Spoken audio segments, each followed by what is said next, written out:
Quand l'eau rencontre le feu, Léa Valois avait perfectionné l'art de l'invisibilité au lycée Jules Ferry. Avec sa silhouette fine, ses sweats à capuche trop grands et son habitude de laisser ses cheveux bruns foncés tomber pour cacher son visage, elle se déplaçait dans les couloirs bondés comme une ombre. Sa peau mate portait les marques discrètes de quelqu'un qui passait plus de temps dehors qu'on ne le pensait. Mais ses camarades ne voyaient que ce qu'elle leur permettait de voir.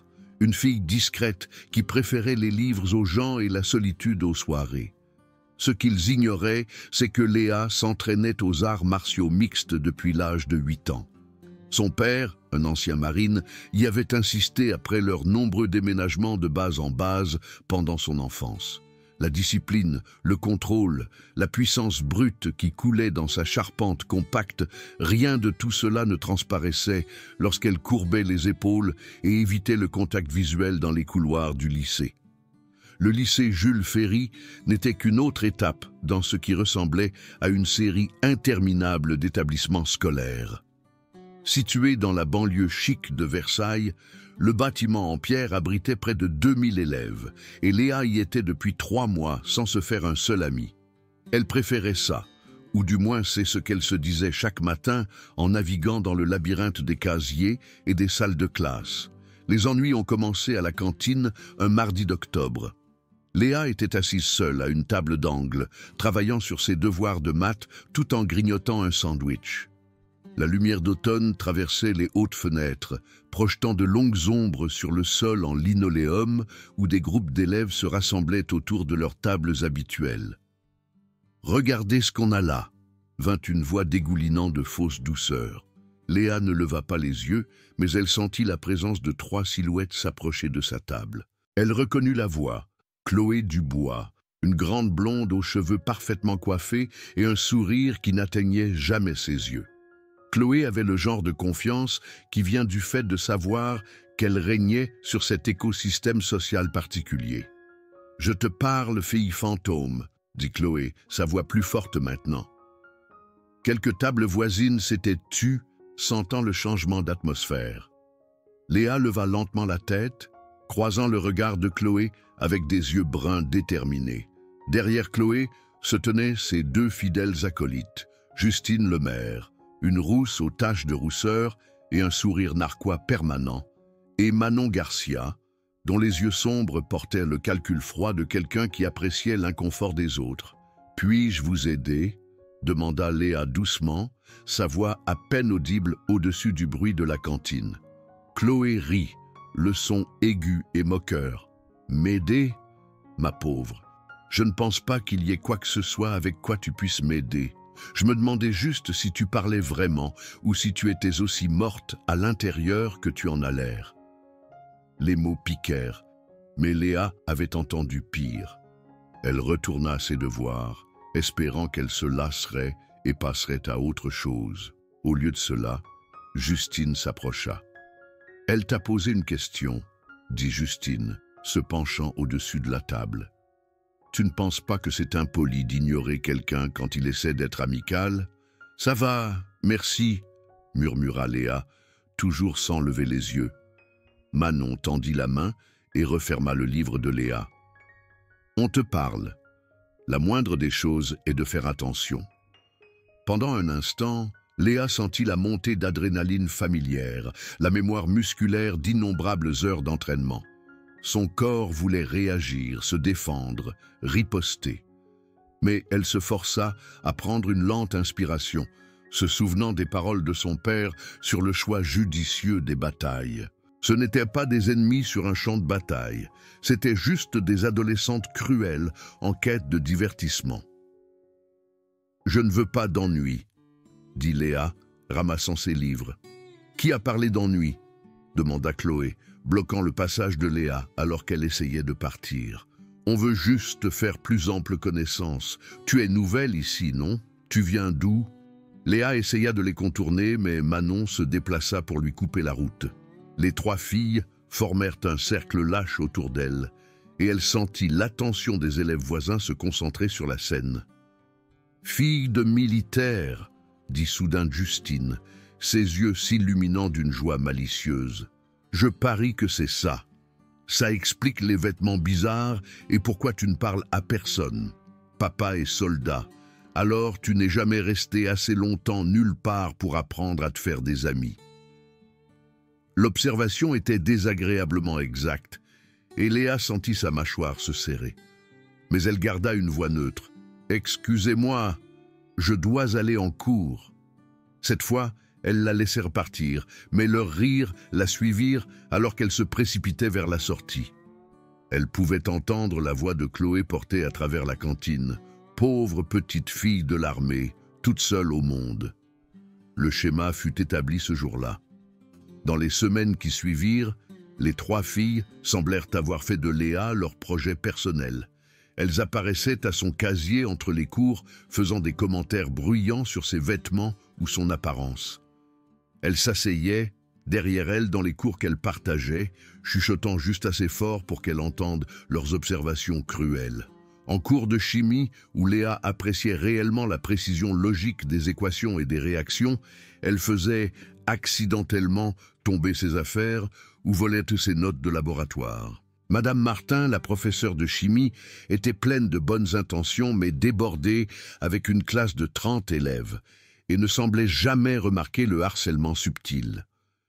La bibliothèque devint le refuge de Léa pendant le déjeuner et les heures creuses. Parmi les piles de livres et les chuchotements feutrés des élèves sérieux, elle pouvait presque oublier les humiliations quotidiennes.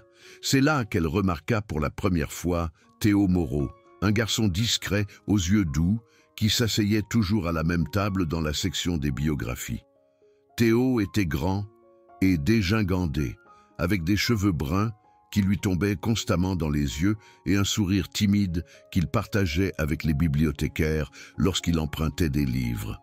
Il jouait de la guitare dans l'ensemble de jazz du lycée et Léa l'avait vu transporter son étui dans les couloirs.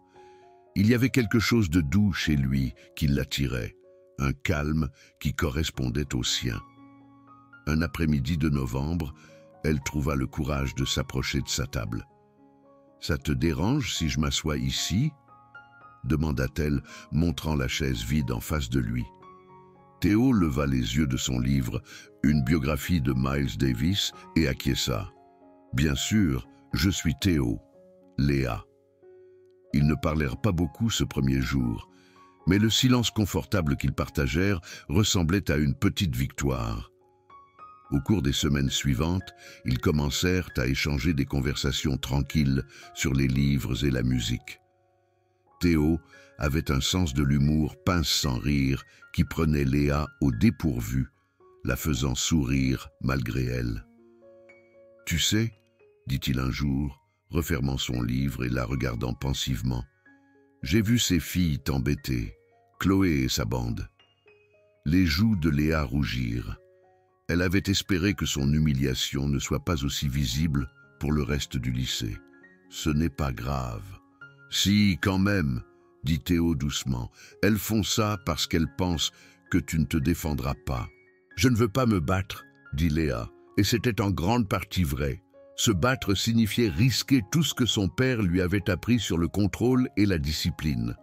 Cela signifiait potentiellement blesser gravement quelqu'un. Et elle n'était pas sûre de pouvoir vivre avec ça. Parfois, ne pas se battre, c'est se battre, dit Théo de façon énigmatique, puis sourit. Désolé, ça n'a probablement pas de sens. Je lis trop de philosophie. Mais ces mots restèrent avec elle alors que le harcèlement s'intensifiait. Chloé et ses amis semblaient sentir qu'elles avaient trouvé la victime parfaite, quelqu'un qui absorberait leur cruauté sans représailles. Elles devinrent plus audacieuses, leurs commentaires plus forts et plus publics. En cours de sport, elles oubliaient de lui passer le ballon pendant les matchs de volley-ball. En français, elles ricanèrent quand on lui demanda de lire à voix haute. Dans les couloirs, elle la heurtait assez fort pour faire tomber ses livres sur le sol. Le point de rupture fut atteint un matin gris de décembre, pendant le cours de chimie de 2e heure. Madame Martin avait assigné une expérience de laboratoire impliquant des réactions acide-base, et les élèves travaillaient par paires aux tables de laboratoire recouvertes de noir. Léa avait été jumelée avec une fille discrète nommée Samira, et elle mesurait soigneusement des solutions lorsque la voix de Chloé coupa le bavardage de la classe. Et la militaire appela Chloé de l'autre côté de la pièce. « Mon bécher est sale. Tu crois que tu pourrais le nettoyer pour moi? Tu dois être habitué à ce genre de travail. » Léa garda les yeux sur son travail, faisant semblant de ne pas entendre. Mais Chloé n'avait pas fini. « Je te parle, » dit Chloé, sa voix s'élevant. Plusieurs élèves se tournèrent pour regarder. « Ou tu es sourde en plus de muette ?» Madame Martin leva les yeux de son bureau, fronçant les sourcils. « Y a-t-il un problème ?»« Pas de problème, » dit Chloé doucement. « Je demandais juste à Léa si elle pouvait m'aider avec quelque chose. » L'attention de la professeure revint à ses corrections, et l'expression de Chloé se durcit. Elle chuchota quelque chose à Justine et Manon, qui acquiescèrent avec des sourires identiques. Ce qui se passa ensuite sembla se dérouler au ralenti. Justine s'approcha de la table de laboratoire de Léa en portant un grand bécher rempli d'eau. « Oups !»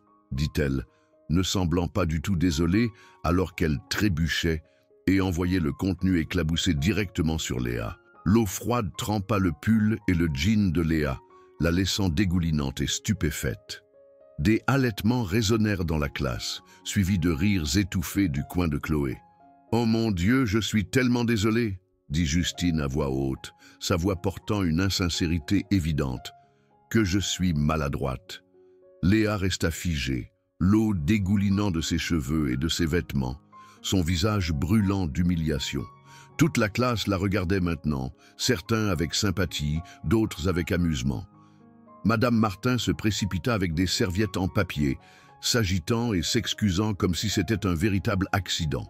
« Tu devrais aller à l'infirmerie et te changer, » dit la professeure, enfonçant des serviettes dans les mains de Léa. Mais Léa ne bougeait pas. Quelque chose avait changé en elle, comme un barrage cédant enfin à une pression qui s'accumulait depuis des mois. L'eau froide semblait avoir emporté ses dernières réserves de patience et de maîtrise de soi. Elle se tourna lentement pour faire face à Justine, qui était toujours là avec le bécher vide, son expression un mélange de satisfaction et de rire à peine contenu. Au-delà d'elle, Chloé et Manon regardaient avec une anticipation cruelle, attendant de voir comment leur victime réagirait à cette dernière humiliation. « Tu viens de me jeter de l'eau dessus ?»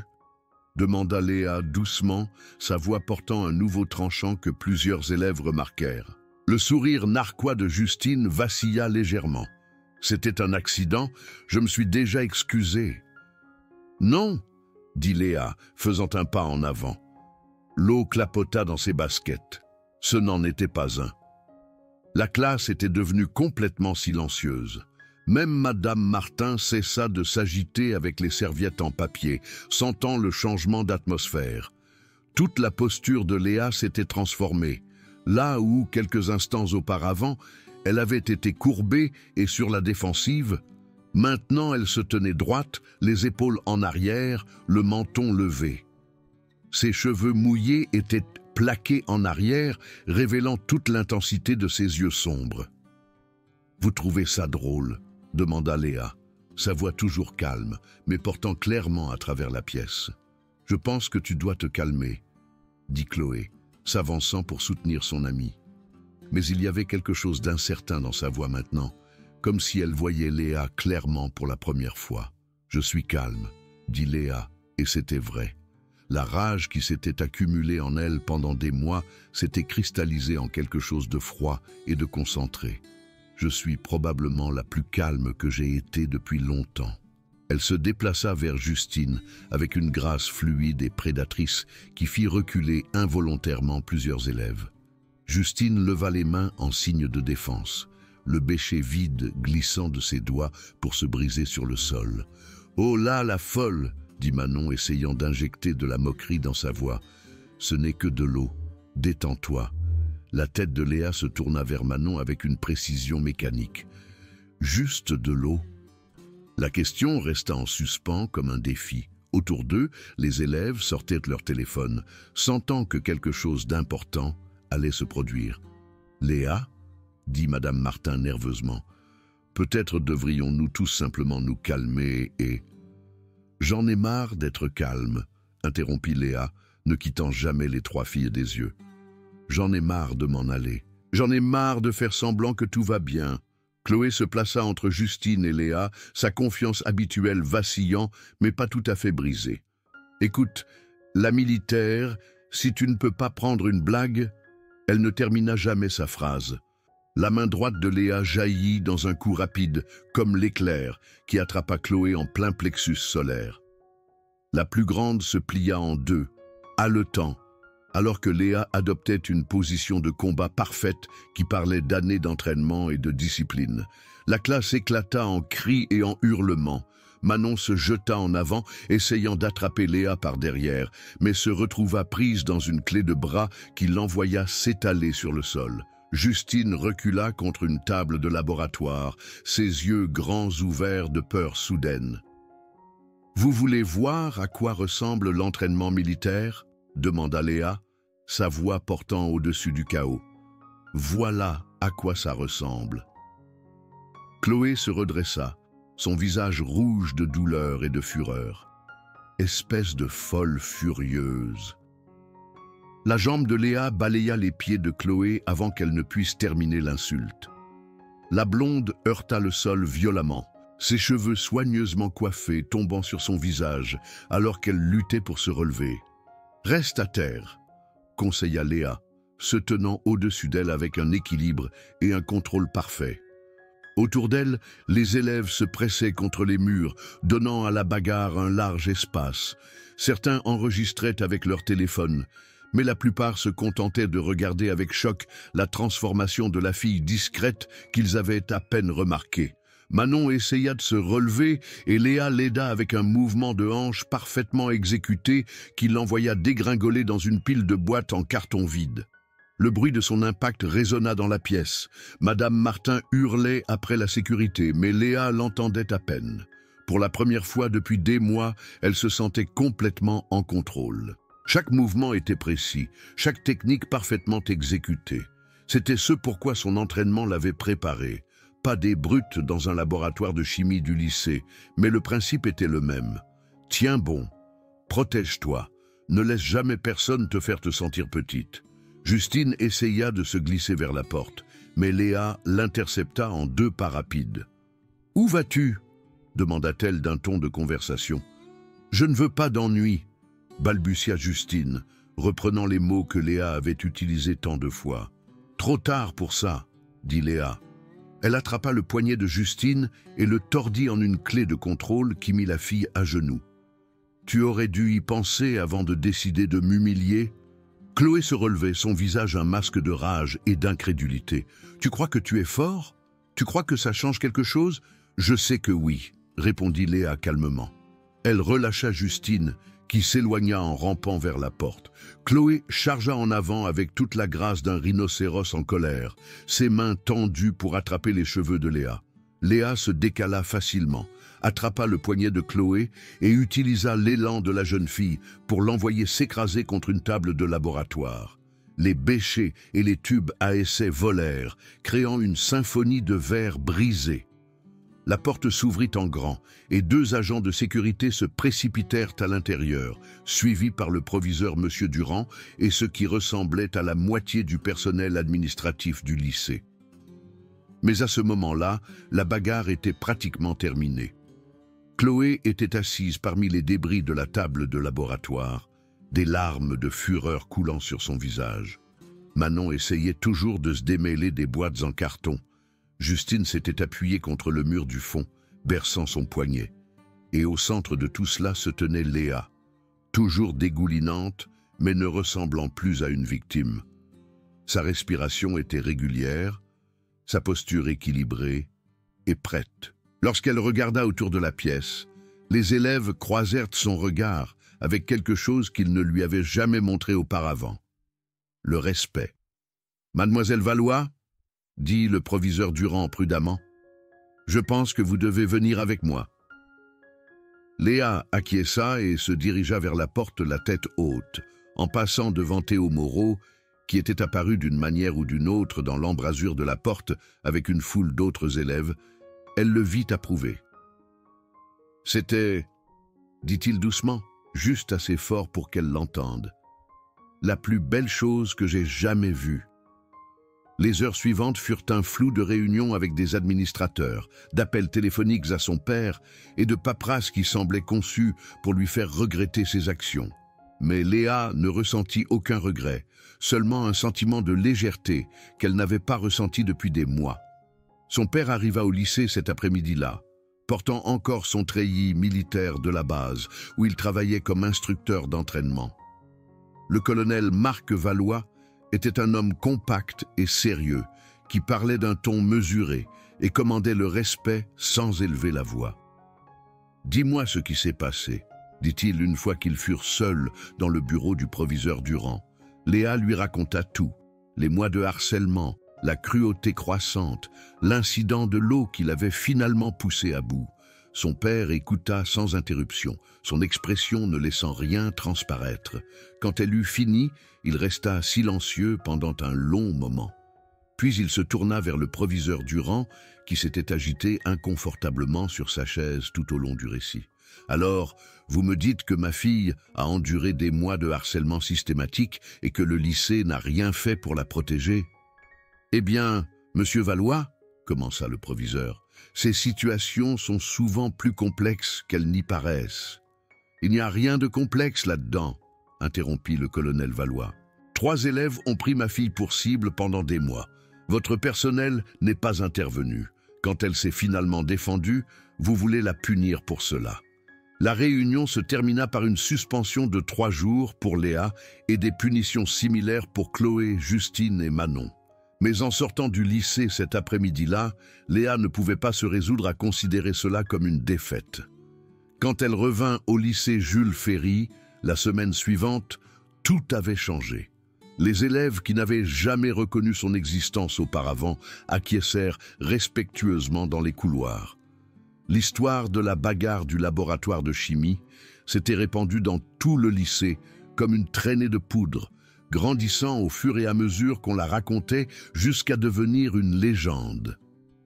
Chloé et ses amis gardèrent leur distance, leur règne de cruauté désinvolte étant effectivement terminé.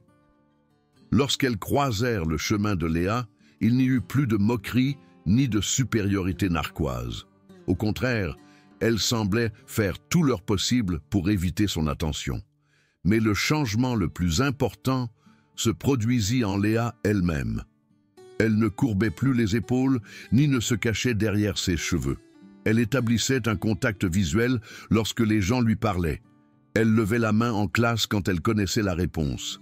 Théo la trouva à la bibliothèque le lendemain de son retour, portant 2 gobelets de café du distributeur automatique.